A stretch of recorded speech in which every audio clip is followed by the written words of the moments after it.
Hi guys, welcome to the channel of love and the journey of ascension. So I'm following a trail of clues. So yesterday, I was drawn to like the romance, angels and cards to do with love and lovers. And it come through, the message was, you can go there. I'm thinking, why are you saying that to me? Like, you can go there, you can talk about that topic. So I've been following that trail of thought, and it's led me to chapter 11 of Think and Grow Rich. Now the chapter is regarding sex transmutation. Let's have a look at the name of the chapter, because I found the mystery of sex transmutation, the 10th step towards riches. Now chapter 11, okay. Number 11, which always takes me to 11:11. So as I was following this trail of thoughts, I was in the kitchen and I looked up, and the radio that's in the kitchen, the timer on it said 0111, even though that wasn't the time. It was, when I checked the time, it was about 3 minutes past 11. So 2303. It is currently, what's the time now? 2331. That's the time now. So it led me to Think and Grow Rich in the chapter, because recently I've listened to the audio and I remembered that it was chapter 11, being the number, and it was speaking about the blend of love, sex and romance. So this trail of thoughts taking me to, you can go there, okay, you can talk about this. So I can read to you, I have permission to read to you from chapter 11, starting here. There is no other road to genius than through voluntary self-effort.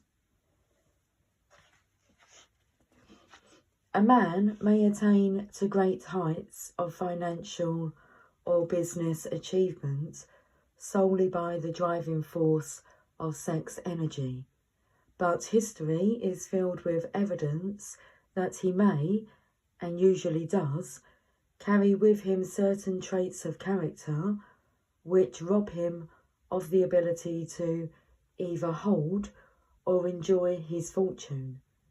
This is worthy of analysis, thought, and meditation, for it states a truth, the knowledge of which may be helpful to women as well as men.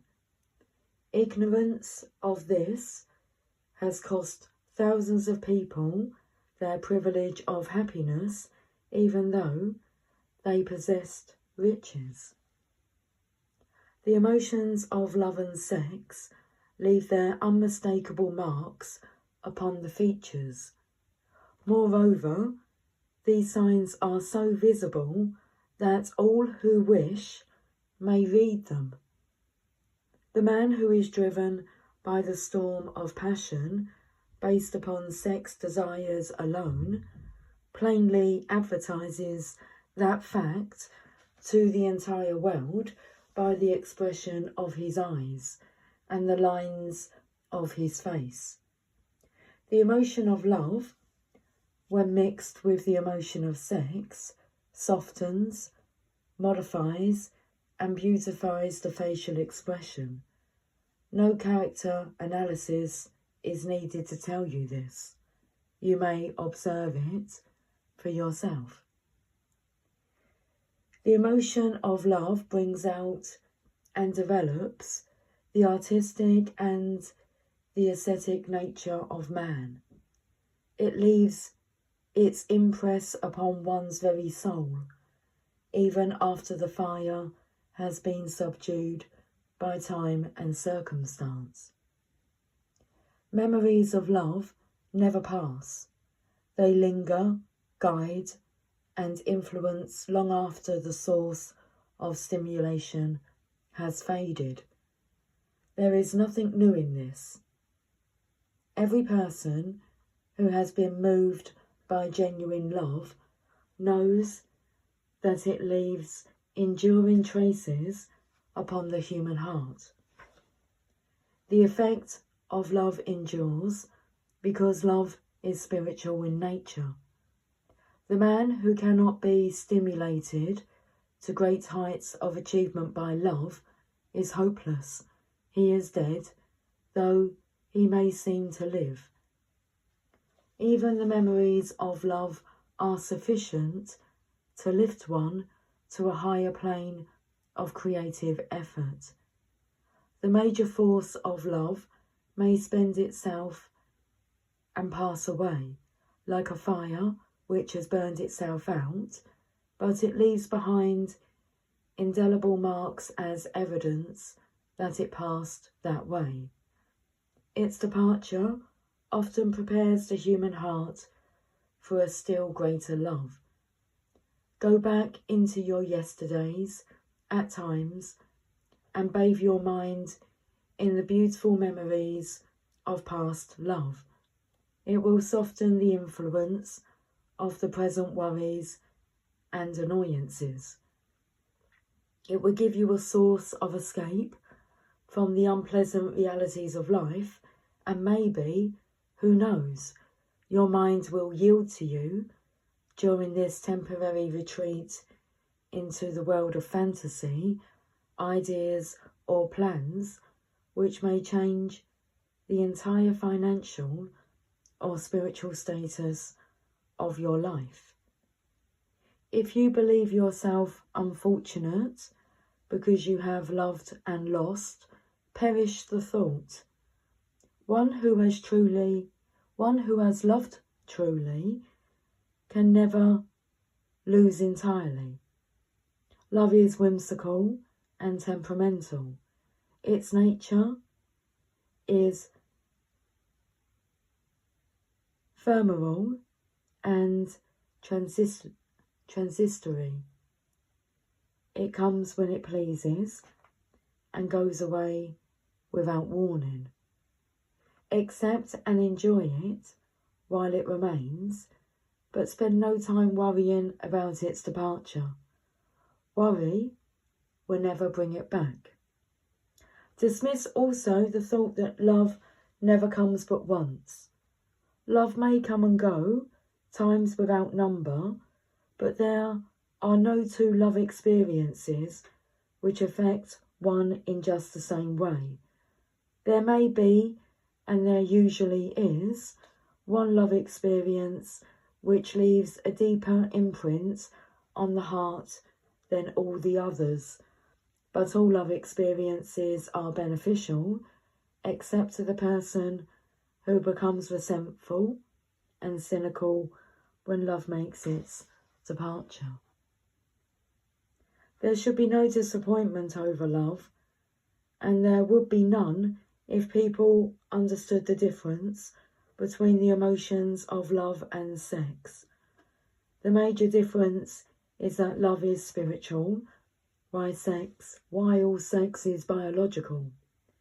No experience which touches the human heart with a spiritual force can possibly be harmful except through ignorance or jealousy.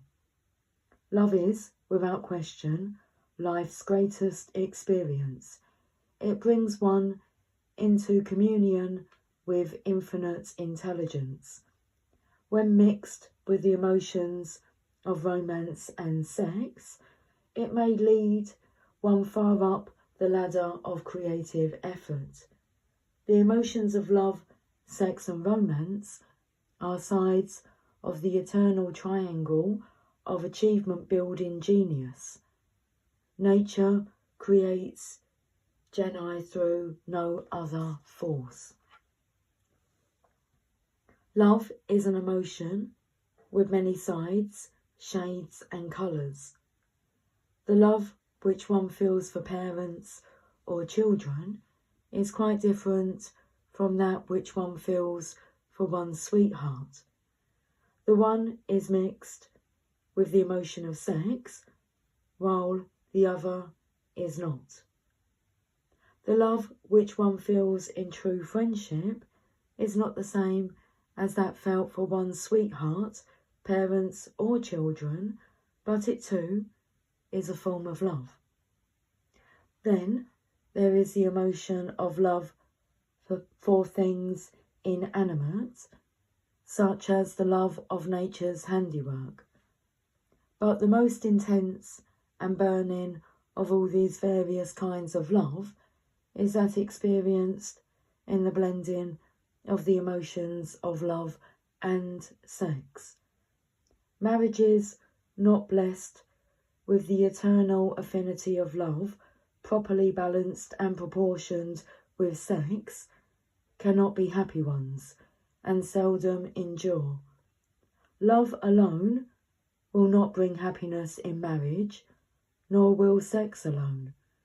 When these two beautiful emotions are blended, marriage may bring about a state of mind closest to the spiritual that one may ever know on this earthly plane.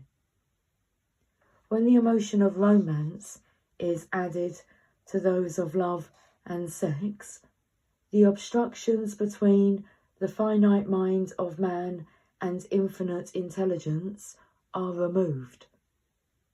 Then a genius has been born. What a different story is this than those usually associated with the emotion of sex. Here is an interpretation of the emotion which lifts it out of the commonplace and makes of it potter's clay in the hands of God, from which he fashions all that is beautiful and inspiring. It is an interpretation which would, when properly understood, bring harmony out of the chaos which exists in too many marriages. The disharmonies often expressed in the form of nagging may usually be traced to lack of knowledge on the subject of sex.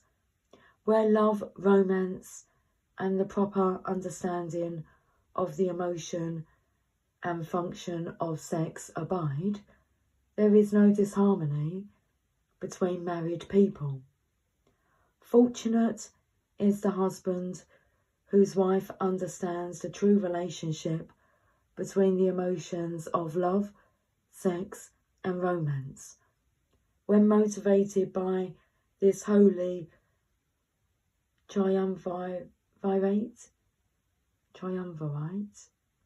no form of labour is burdensome, because even the most lowly form of effort takes on the nature of a labour of love.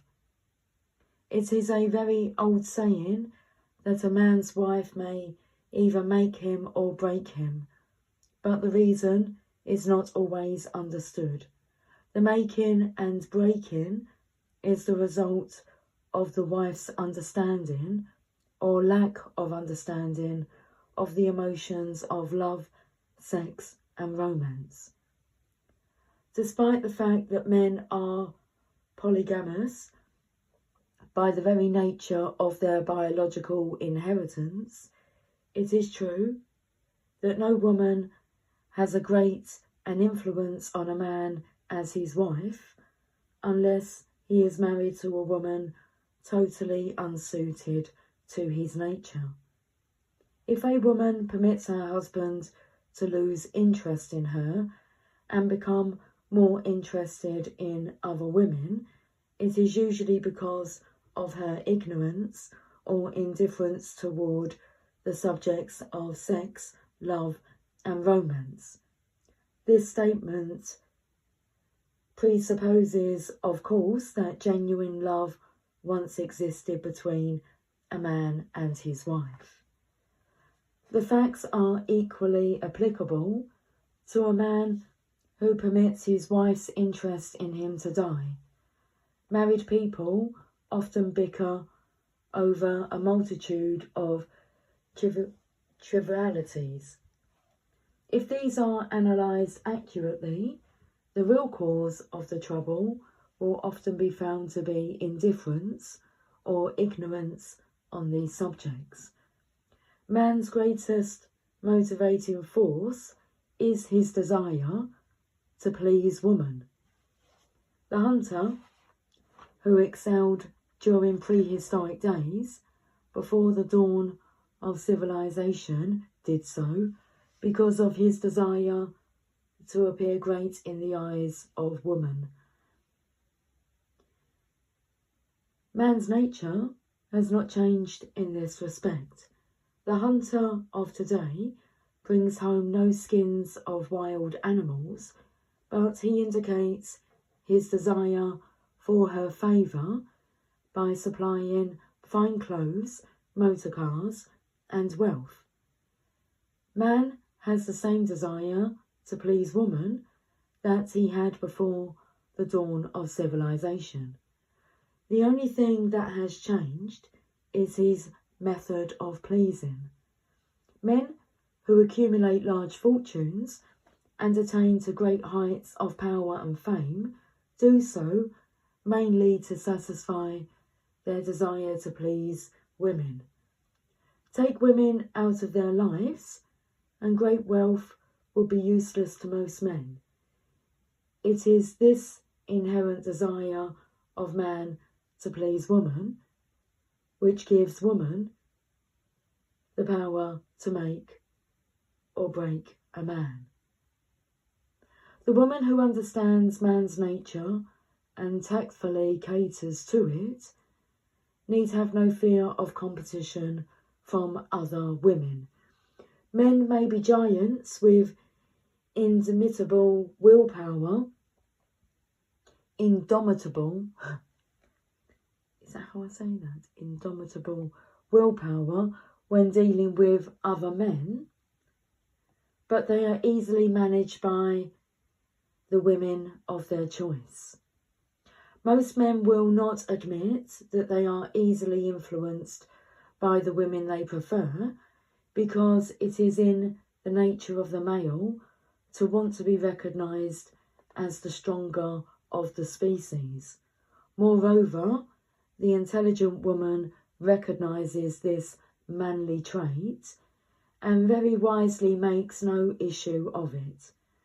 Some men know that they are being influenced by the women of their choice, their wives, sweethearts, mothers or sisters, but they tactfully refrain from rebelling against the influence because they are intelligent enough to know that no man is happy or complete without the modifying influence of the right woman. The man who does not recognise this important truth deprives himself of the power which has done more to help men achieve success than all other forces combined. Okay, so now that we have spoke about that, let's have a look at the romance angels. A little refreshment break. Cheers to channeling love.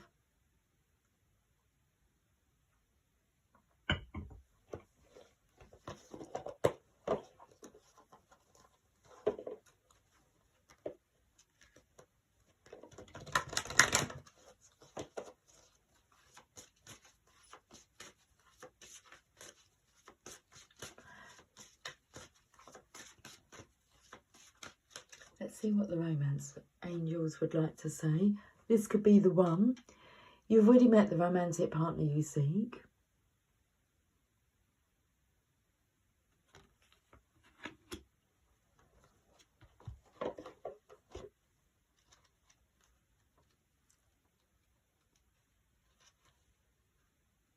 This card signals that you've already met the person you romantically seek.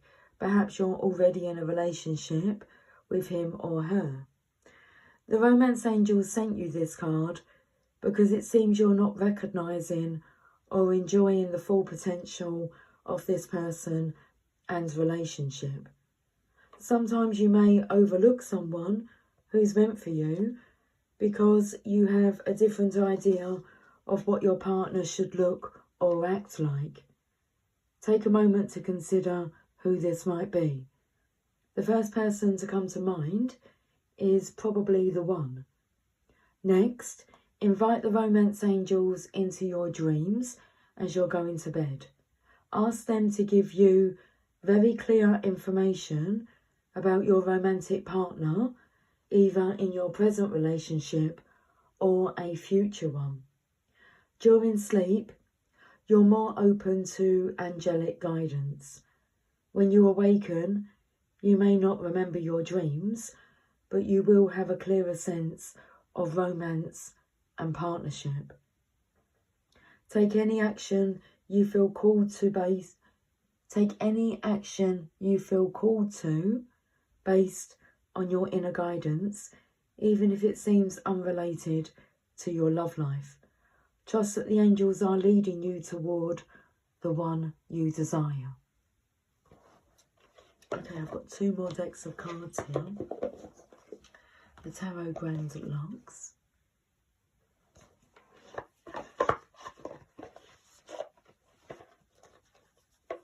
We can go there.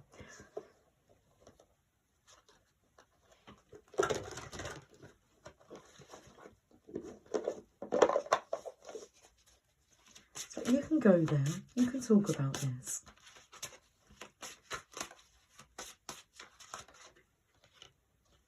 We have the Emperor.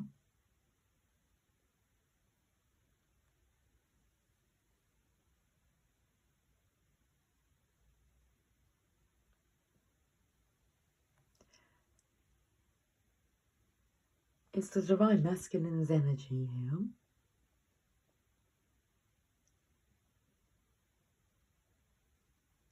I don't feel drawn to read from the book. We've already read from the book. Okay, I'm understanding.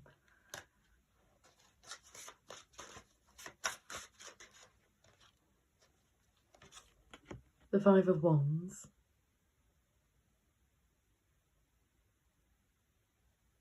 No more words are needed. We can see.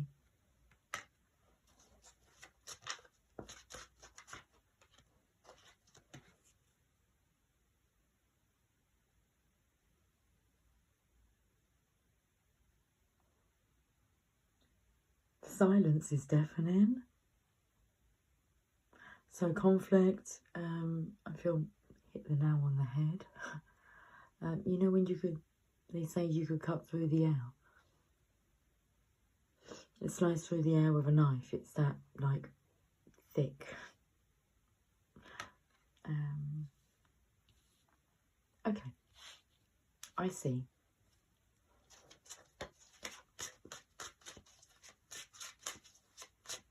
About being a truth seeker's coming through. Seeking the truth. And we have the Three of Coins.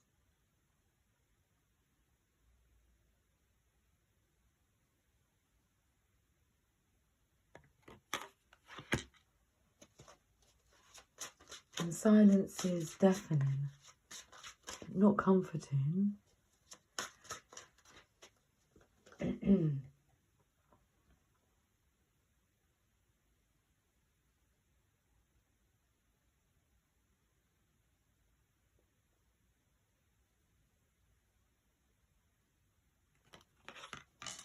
We're going to finish this reading with an energy oracle card. And I will read from the book. Okay, let's give these cards a bit of a shake up here because some are in reverse. So if we mix them up again, then some of those cards that were in reverse will be upright.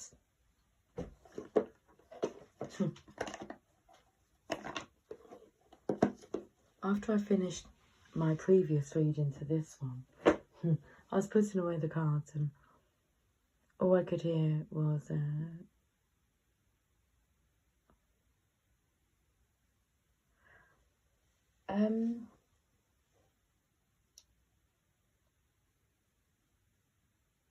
I want to say, like, don't worry, be happy.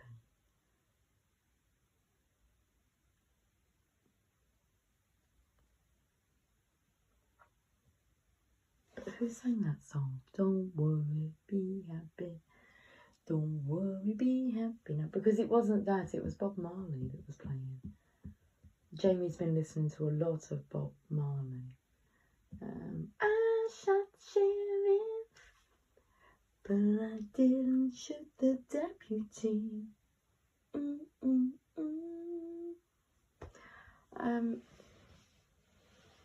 About being happy. Bob said, be happy, don't worry. Excuse me.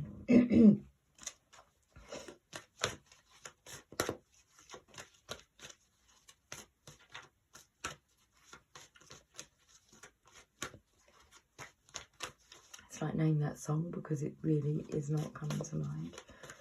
Okay, let's finish with, oh, I was going to turn these around. Well, I don't. So if we split these cards, let's just do this and this and this. And, okay, you can turn around if you like. And we'll spin over some more. Yeah? Okay. And then we'll spin them ones.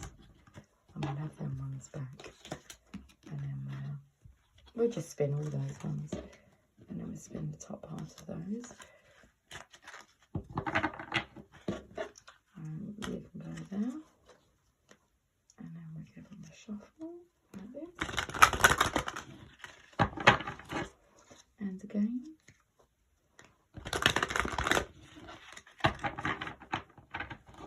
And then we'll give them another shuffle like this.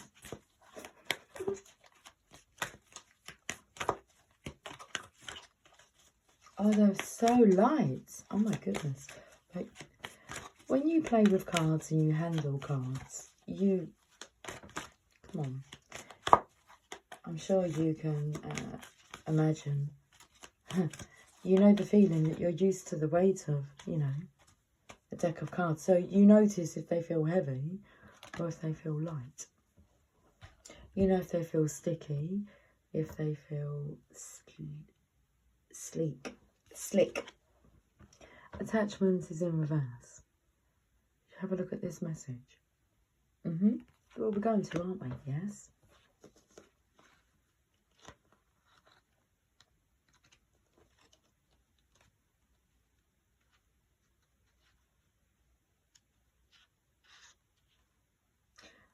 This card reversed is a wonderful indicator that an old negative pattern, relationship, or desperate attitude is being released. As you continue to let go, you will be able to establish new ways of doing things and relating to others. The universe wants to congratulate you on your healthy new approach, but be sure to support the changes you're making in your ongoing choices.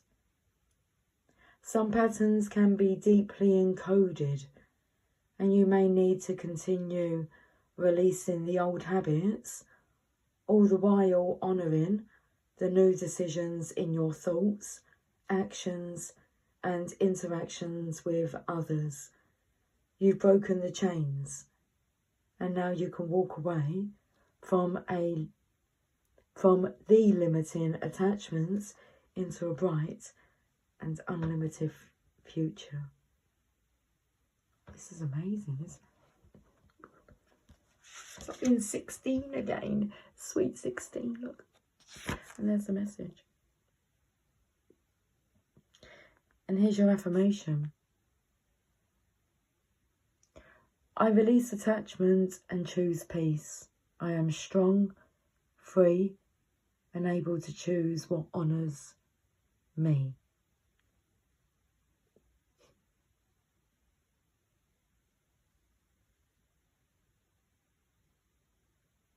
Should we finish with a message from the journey of love? Yes, let's do that. What's beautiful reading? That was a beautiful train of thought. a thought trail where it led me to. Think and Grow Rich. Okay. And how it ended with the statement about that blending. Well, that emotion of love.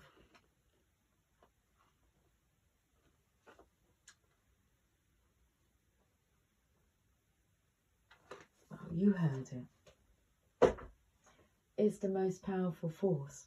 When you listen, do I say this? Well, everyone won't tell you what they think the secret is. They say, like, they're taking the joy away from you, like experiencing finding out yourself. But at the beginning of Think and Grow Rich, it tells you that the secret you will discover within each chapter.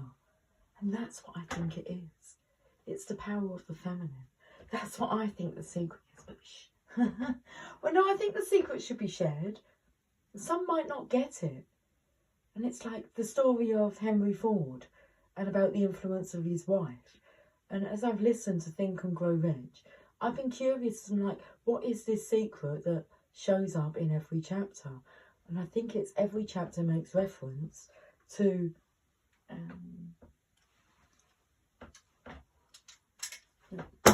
the feminine, the feminine's energy. My glasses have just fallen out of my hands. I'm just reaching on my bookcase to get the cards, which are right tucked in the corner.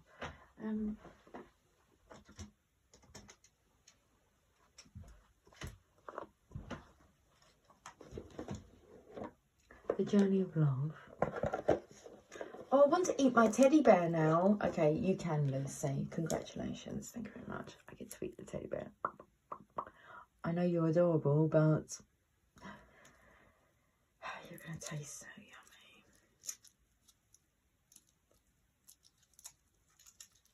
Can I have the teddy bear? It's like going to the fair and you win a prize and they say, what would you like? You get to choose. Or you see like the giant teddy bear hanging. You're like, I want that one. I wouldn't want a giant teddy bear. I'd like this gold one. I want to unwrap him.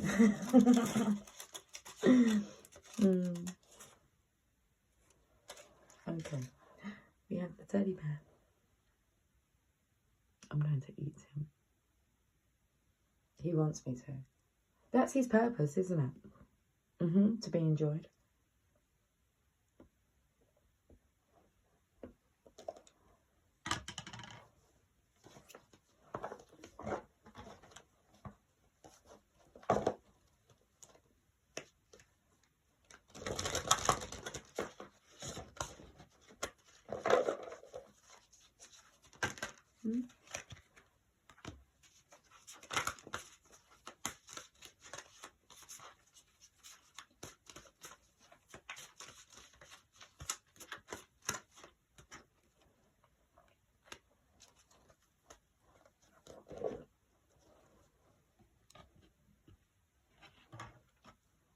We have 4 cards.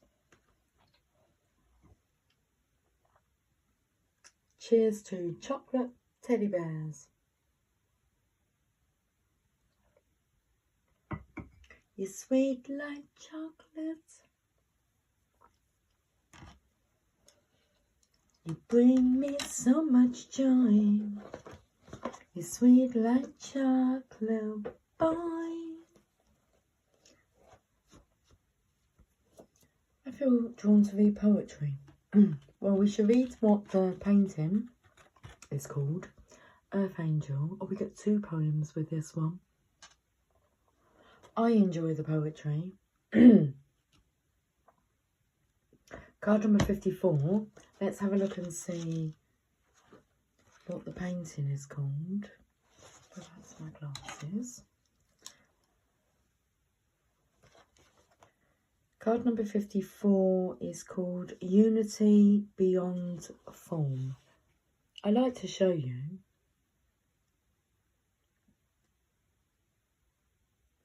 Unity Beyond Form, and the poems, I believe it's this card.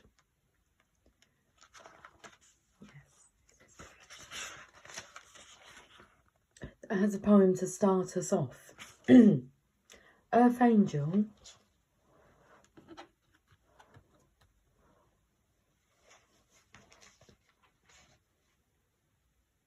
It just seems to blend in so well. Okay. Earth Angel, you carry the world in your robes and heaven in your hair. You bring me a special gift now, responding to my prayer. Though sometimes I may feel that I am struggling or alone, you come to me now and carry me into my heart. You bring me home. Even from the darkest depths, I rise up to meet your light. I cannot be separated from the divine. I cannot be separated from the light. Okay. And then we have another poem. That was on page 125. And then at the end, we have another poem, which says, thank you for walking with me. Before you climbed up here, I was afraid I had risked everything by holding out my hand. And now, as I share your joy and excitement at being a friend, I realise I may have to run to catch up with you.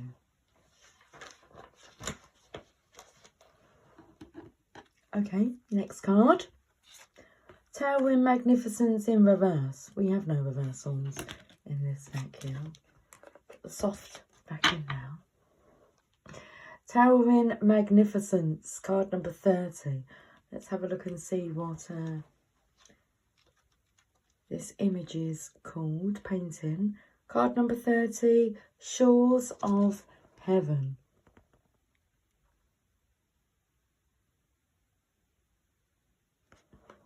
Let's read the poem. And we can turn this around quite easily. I've shown you how to do it. Just turn it around. Don't think about it. Just do it. Okay. Towering Magnificence. Mighty sentinels connecting heaven and earth, wisdom of the ancients, waiting for those who listen in the quiet. Then we have Soft, card number 47, Just My Age.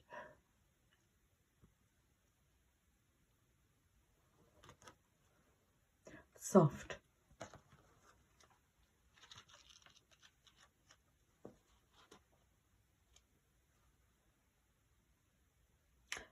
The Pearl.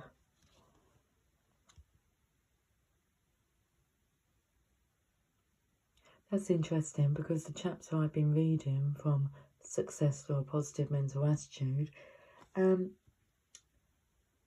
has been speaking about pearls in that chapter today. 47 and the poem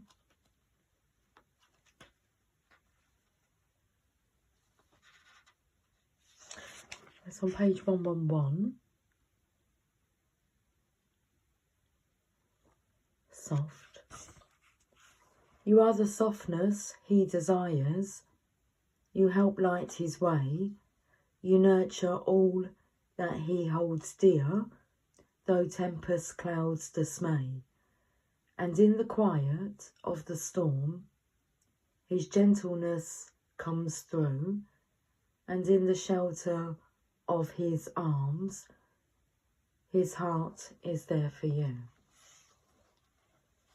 And the final card, which we will read all of this message, is Woman of Light.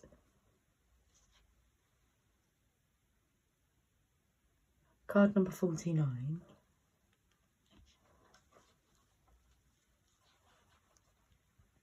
Which is, it's already open on my lap. I know we was only at page 47. From there. Let's find out what the painting is called. 49. Ascent to love.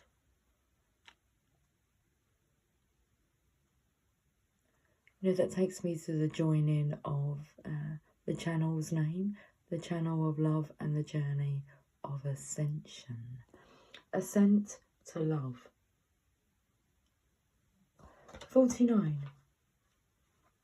Pure is my joy, my celebration.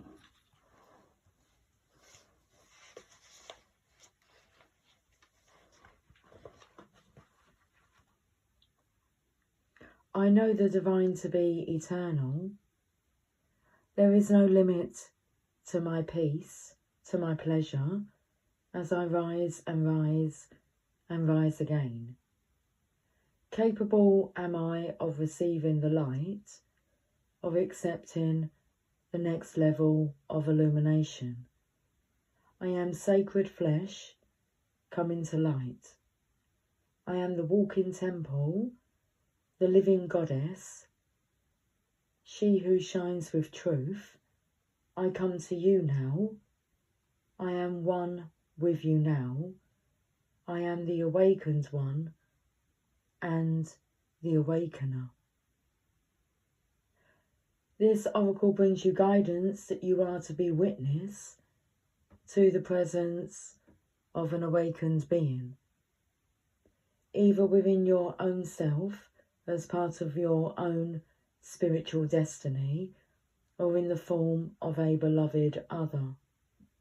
An awakened one is in your midst or soon will be.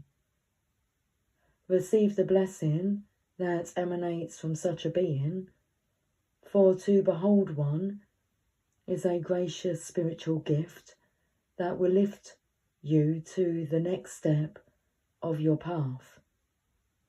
If you are having trouble discerning the true presence of an awakened teacher in your midst, or even in your own being, remember that nothing is asked from you by such awakened ones but loving devotion, so that they may serve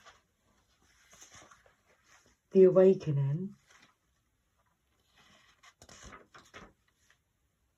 of all living beings. It requires much karmic grace to be granted immediate access to an awakened being, even more to become such a living light. Take the light. Delight. Groove is in the heart. Heart. 1, 2, 3, groove. Here's the poem. I asked God for a deepening of my love without realising that the deeper I was willing to go, the more it involved letting go of any part of myself that wanted to love and still be safe. In surrender to the possible lay the greatest potential for love.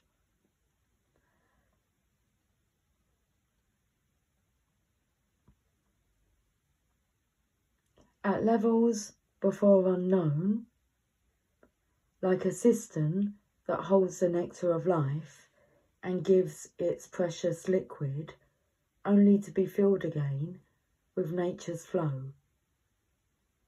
Such knowingness is a gift, for if you can embrace the blessing, you can live without question, relaxing and replenishing with each breath, with each kiss, always whole.